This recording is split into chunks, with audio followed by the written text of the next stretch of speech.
Hey, and welcome back to Suspended Fanimation. I'm your host, Dennis Bethalkis, and today we're talking about Future Man, Season 1, Episode 9, Operation Fatal Attraction. Again, for those of you who are playing at home, if you haven't seen this episode or seen this series, what are you waiting for? It's been out now for a year. It's on Hulu.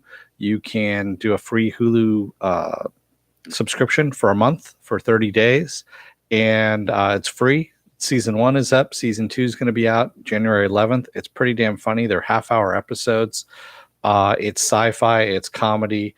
I was put off by it at first because I saw that Seth Rogen was involved. I'm not a big fan of Seth Rogen's humor, but that's before he started doing Preacher and, Happy, The Boys. I mean, he started doing a whole bunch of stuff.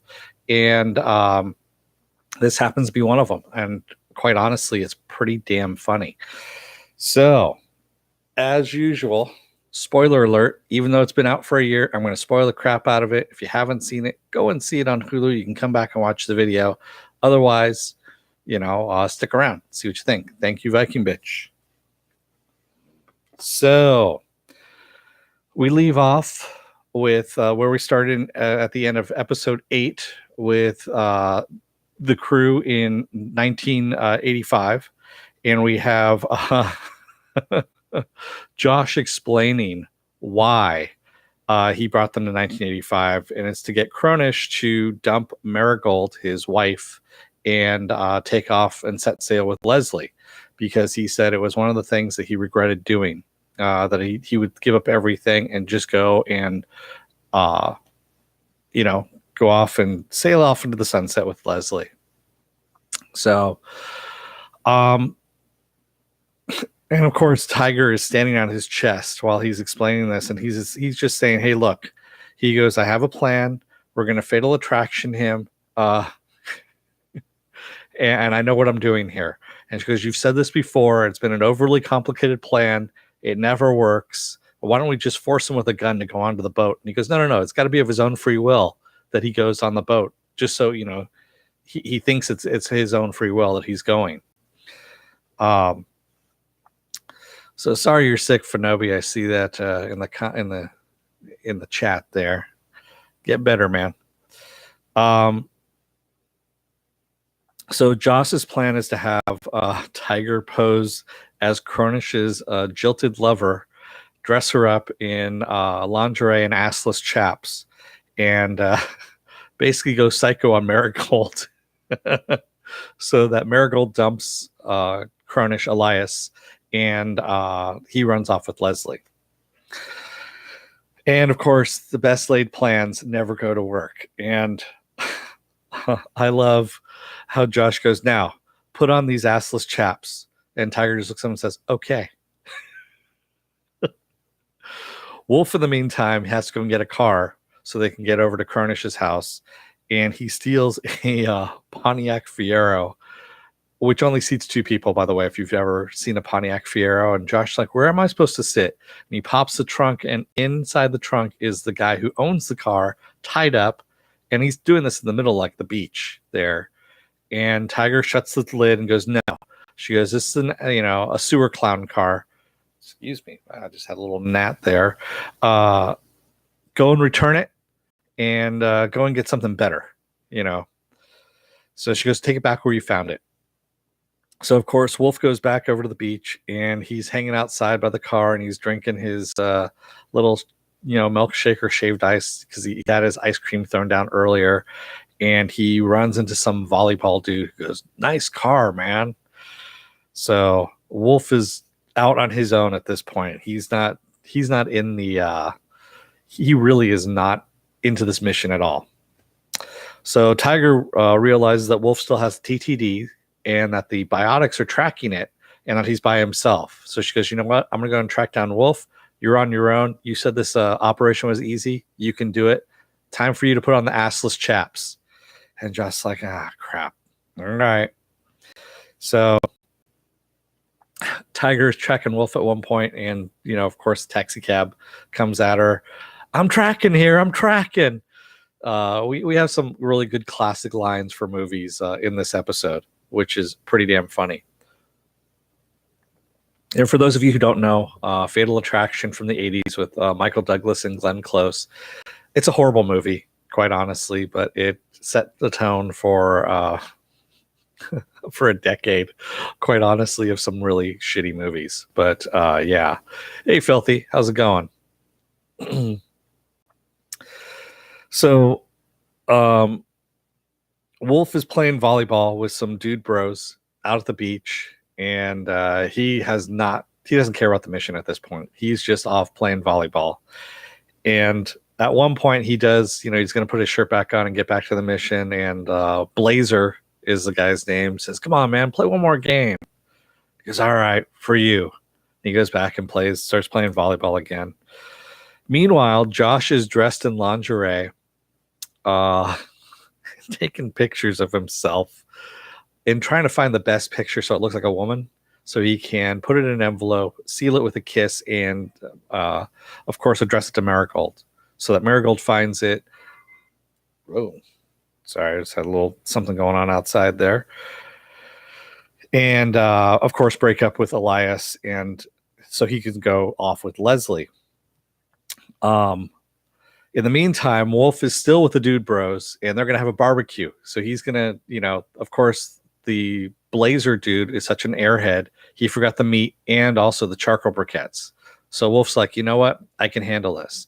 And also he's met Blazer's dog, Zog is his name. And Zog is a little tiny French bulldog who can ride a skateboard. He's got a beer commercial signed up for. Kind of like Spuds MacKenzie, for those of you who remember the 80s at all. Spuds MacKenzie we had dogs as spokespeople for beer. Don't ask. It was a very weird fucking time. So Josh, in the meantime, he's trying to get out of the house, and Marigold ends up coming home early, and he's like, oh shit, runs back into the room, and he overhears her talking to someone on the phone, and it sounds like she's having an affair, that she's going to meet somebody and that they're going to come over, and it sounds like a clandestine affair. And he's like, great. He goes, I don't even need to give her these pictures. You know what? When he finds out about this, when Elias finds out about this, he's going to dump her, and that's going to be it. Again, best laid plans, as we said. So he's trying to get out of the house again, and after she comes in, some guy comes in, and he goes running back into the bedroom and hides underneath the bed. And he also finds out that Elias is coming home. He's sick at this point, and he is, coming home early. So of course he's going to catch Marigold and this guy. So he thinks. Actually, turns out that this guy is Leslie, and Leslie and Elias meet and start having sex on the bed that Josh is hiding under. In the meantime, Tiger has tracked down Wolf to the beach and finds the party, which is already done. And the guy, Blazer, who owns Zog, is sitting at the table, and he's like, oh, party's over. And as he tells Tiger, he goes, your clothes say party, but your face says pooper. And he gets her to drink the piss water, the frothy piss water, along with him, which is the beer, which is what Wolf has been drinking, and sit down and actually, talk about what's going on. And he gives her some good advice a little bit. I mean, even though he's all spacey and stuff like that. And she's drunk at this point. She goes, I want to do my dance. I want to do all kinds of things. She goes, but I'm about the mission, and I'm gonna do the mission. That's what Wolf, that's what he should be doing as well. And she takes Blaze's advice to let him run around, let Wolf run. He's got to run around the park, just like Zog. Zog, is going to run around the park, and she says, well, thank you for your advice, kind sage. And she goes, and by the way, your dog's dead. You ate him. She walks away. Yeah. Very, very blunt as she is. And of course, she's drunk and walking away. So Leslie ends up confronting Elias about not ending things with Marigold. and says, "Hey, when the hell are you going to tell her?" And he goes, "Oh, I'm working up to it. I'm going to write her a Dear John letter." And in the meantime, you can see Josh underneath the bed go, "No." And Leslie's like, "No, you got to do this face to face. You know, you got to end things, end it right. That way we can go off and, you know, jump on the boat and sail off." In the meantime, Margold, of course, comes back in, and Leslie is trying to jump out the window while Elias goes out to see what she's doing. And she's like, "What are you doing home early? And why are you all sweaty?" He goes, "Oh, I decided to have a little birthday surprise and read that mystery novel that I was doing." And of course, he chickens out on this thing. And, you know, so that's the reason why he's all sweaty, is because his pulse was racing from finding out who it was who did it. And she tells him to go run a bath, that she has a surprise for him. In the meantime, Tiger comes in drunk, and that is Marigold's surprise, is that she's hired a hooker for Elias so that she can, you know, he could screw her and she doesn't have to deal with him, so she can keep him still as her husband, because they haven't had any kind of sexual relation in a while. And it's pretty damn funny. They have a little conversation about keeping him on a leash and, you know, keeping the reins tight and things like that. And Tiger, of course, respects Marigold's words, and she considers her another sage, another oracle, if you will, of what that is. She goes, "And by the way," is what Marigold says, he doesn't get that hard, so you're probably gonna have to roll it up and cram it in there." She goes, "Roll it up and cram it in there." Got it. Yeah, he never gets fully hard. In the meantime, Josh is still trying to get out. Elias is trying to get out of the house as well. And then Josh sees Tiger and is trying to get her attention, but of course she's drunk, doesn't know, you know, doesn't see him. And he runs back into one of the room. He's trying to hide, of course, from both Elias and Marigold at this point. And the hooker walks in, the real hooker at this point, and Josh runs into her and thinks she's a biotic. So he pretends that his phone that he has is actually a bomb, and he knows how to use it. And the hooker's like, "Okay, yeah, I've been through this before. You're in control. I got it. Yeah." And he goes, "Come with me. I'm going to handcuff you to the chair." She goes, "Well, handcuffs are extra." And he goes, "Yeah, I'm in control." She goes, yeah, you're in control. You're in control." So he handcuffs her into the room. And in the meantime, Josh, by the way, I completely forgot one thing, is that while Elias and Leslie were having sex, a big Easter Island statue fell on a cat that was by the bedside there and killed the cat. So Josh is also trying to get rid of this cat's body before anybody finds it. And he finds out it's a neighbor's cat. The neighbor's cat actually comes sneaking into the window every now and then. So who comes in looking for the cat but the neighbor? This big guy, and he just kind of waltzes in and goes, "Hey, I'm looking for my cat." And Elias is like, "You know what? This is not a good time. You know what? I'll find your cat. I'll give it to you. Come on out. You know, just leave." And he goes, "I'll call you." And he sends him out the door. And of course, the guy walks right back in. He goes, "You're not going to call me." And he starts looking for the cat again. In the meantime, the hooker wants her money, and Josh has gotten $60. Sorry about this. Josh actually runs into Elias before we get to this point. It's very confusing. Everything's moving around faster than a Lucy episode at this point.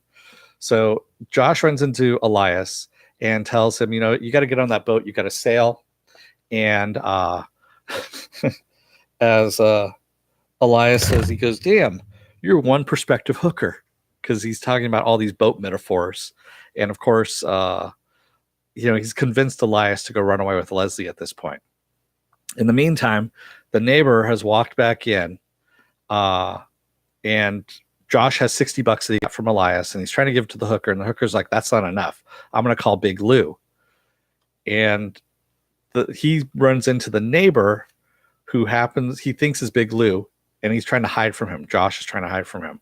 In the meantime, Leslie snuck back in, and he runs into Marigold, who's just jumped out of her bath, and says, "Oh, I was praying for brother Elias, and in my head, and I'm leaving now." And he runs into the neighbor as well, thinking that this guy is the prostitute's John or pimp. And in the meantime, the neighbor is thinking that he's looking for Bunny. Bunny is the cat's name. Yeah, I'm a science teacher. Yeah, I'm the science teacher. So there's a lot of different things going on at the moment. And Leslie takes a swing at the science teacher, the neighbor, hits him, and he's like, "Oh no, this isn't gonna fly." And he's, throws him to past this statue that Josh has almost knocked over like 5 times, and finally ends up breaking it by Leslie going flying through it. At this point, everyone meets in the hallway except for Tiger. Tiger's gone at this point. She has left. Um, and we find out, everyone's airing their grievances there, and Leslie, wants Elias to come clean to Marigold and say, that he's gay, and of course he won't. He says, "Oh, I'm a cuckold. You found me out," and he goes, "That's what this guy is. He's a prostitute for you to have sex with while I watch." That's what he's talking about, Josh. And Marigold's like, "What?" She goes, "I thought you said you were. I almost thought you were going to say that you were gay." He's like, "No, I would never say that." And Leslie's like, "You know what? I'm out of here. The boat leaves at midnight. If you want to be on it, I'm on there." In the meantime, we hear the neighbor scream from the kitchen that Bunny is in the pot. And Josh is like, "Oh, wow, Bunny, that's the cat's name. That's kind of weird." Because the bunny in the pot from Fatal Attraction. Yes. So we end up with Josh running out of the house, and of course saying, "Fuck free will. We should have used the gun." Because, of course, Elias is not going on the boat now at this point. In the meantime, Wolf, we see him going to the Corey Hart concert. He shows up. It's sold out. And he goes up to the will call box, and he has a VIP ticket waiting for him from the Zog people. They gave him a ticket because he was the king of the beach, if you will. And of course, Tiger catches up to him there, says, "What the hell are you doing? You basically blew off the entire mission." She goes, "You got the TTD. We need to go." And he goes, No. I'm done with this. I quit." And that's where we leave off on the episode, with Wolf quitting. And pretty much everything in shambles because we still have Elias on his same path, and nothing's changed. And yes, a plump cat in a pot. So, also my other favorite line too is the hooker is like, "Get me a tab." "What the fuck's a tab?" is what Josh says. Which is also a good line reference back to the Future for those of you playing at home. Yeah, so many different plot lines going on in this one. They did it so well. I mean, like I said, it was like a Lucy episode where they have people running in and out of doors, just missing each other, all in this little house in this little hallway. And very well done, pretty damn funny. And Wolf on his own, playing volleyball with the Dude Bros and barbecuing dog. Yeah, exactly, Viking Bitch. This show is very smartly written, and layers on this. Not only just in the scenes, but also in the dialogue, because we also got Fatal Attraction stuff thrown in as well. Josh playing the jilted lover, trying to push Elias into saying that he's gay. And of course, Marigold not falling for that at all. She's like, "Yeah, screw this." And yeah, and basically quoting lines from Fatal Attraction, Back to the Future, God, what else? Terminator. Again, it's just all over the map here. If you watched anything during the 80s and the 90s, movies from that point in time, that's where they're taking everything here. Good night, Fanobi. Get better. Yes, this show is freaking amazing. But where are we here? Sculpted Leather Art by Viking Bitch says, "You would think she would have figured out that he was gay if she was willing to give him a female hooker to save their marriage. She could have hired a male." Yeah, and she wasn't the smartest person either. She was just in it because he was making some money. That's all it was. And didn't want to get the front of the marriage. As she was more worried about her reputation in the church than anything else. So yeah, some really bad stuff. Let's see what else we have here. What, two men having sex together? Shocking. Yeah, Slurmy Scott. God, with Josh underneath the bed there, and you can hear Elias going, "I'm almost finished. I'm almost finished." And then he's like, "Okay." And Josh's like, "Oh, good, it's over with." And then Elias goes, "Now it's your turn." It's like, "Oh shit." Yeah, this is really damn funny, and it does require multiple viewings to catch it all, as Viking Bitch says. Slurmy Scott says, "Josh and Elias, how could you use me and then treat me so badly? Bifanobi sickness is going around." Yes, it is. Hey, Pen Farm Girl. Yeah, they really have set the bar high for season 2. You're right. The trailer is up. It looks pretty damn funny. That Seth Rogen is involved. He's actually acting in this season 2. In season 2, I don't know how he found the time, considering that he's producing like about 5 shows now at this point, and he's doing a movie, I think, and writing some other stuff. I don't know how he found the time to be in this thing, but he is someone from the future named Susan in season 2, which looks pretty damn funny. Yes, sculpted leather art by Viking, but your dog is dead. You ate it. Yeah, if you drink enough beer, Spuds makes complete sense, Pen Farm Girl. Yeah, for those of us back in the 80s who remember that whole phenomena of Spuds McKenzie, it was a weird time, man. I'm telling you, the Bud Light commercials with Spuds, and I don't know what they were thinking. I really don't. Having a dog selling beer, and it worked. And then the dog, I love what Futurama did with this when they did Slurms McKenzie and had the worms that were selling Slurm, and also kind of tied it in with Willy Wonka in a very twisted way. That was actually good as well. Yeah, Viking Bitch. Seth must have laid off the weed to have all this energy. He is, I don't know, man. Slurmy Scott says trailer looks very wolf heavy to me, which is okay. Yeah, I like Wolf. Wolf is pretty damn funny, especially as we're going to see in the next episode, episode 10,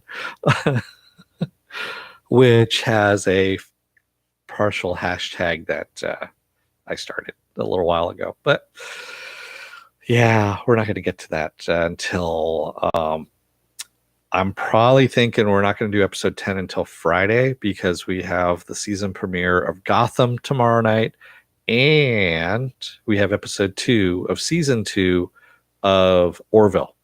And hopefully that's actually going to be better than that first episode, because that first episode, good God. I know a lot of people liked it, but that first episode of the Orville was just bad. Yeah, Slurmy, that Futurama episode was really good. The Slurmers McKenzie. My favorite one is the Star Trek episode. So yeah, it's. I have the whole box set sitting down here. I actually see it down below me here. But with that said, this is a great episode. If you guys haven't seen it, go and sign up again for Hulu. I don't work for Hulu. I don't get paid by Hulu or anything like that. I just really like what they're putting out there. If you sign up for the free 30-day trial, you not only get to see all of season 1 and season 2 here, because they usually drop everything all at once. There's also the Runaways. There is stuff from NBC, ABC, Fox, their own all access thing. And, so of course they have their own streaming service. But you can find movies and things like that on this channel as well. And it's definitely something worthwhile to sign up for a free 30-day trial. Penn Farm Girl says Seth being named Susan doesn't add up. Resistance names are animals, and he's pretty enough to be a perf. No, he's not. He, as he says in the trailer, he goes, "My name is Susan." He goes, which isn't odd for us in the future. So I think he's at a further point in time, further into the future than where Wolf and Tiger come from. So you're starting Shut Eye on Hulu. Oh my God, Slurmy. Yeah, I'm gonna try and do Gotham and Orville tomorrow night as well. I'm gonna see if I can do those back to back. That's gonna be a fun one. So, because it is Gotham's final season, and it's gonna be batshit crazy from what I understand, and that's what I'm looking forward to. So, for those of you out there, is it that bad? Gotham is weird. It really is, Slurmy. It's not Batman, but it is the Batman universe, and it's weird. There's characters they get right, like Professor Pig is good. The villains, yeah, are awesome, but then they tweak things enough. And then also, if you look at the time frame, if Batman is a kid when all these villains are coming about, by the time he becomes Batman, then they're all geriatric, and of course he could beat the shit out of him fairly easily because they're all geriatric at this point, and he's essentially just doing elder abuse. So, but so with that said, I'm gonna let you guys go. Don't let the door hit your ass on the way out, and I will see you all on tomorrow.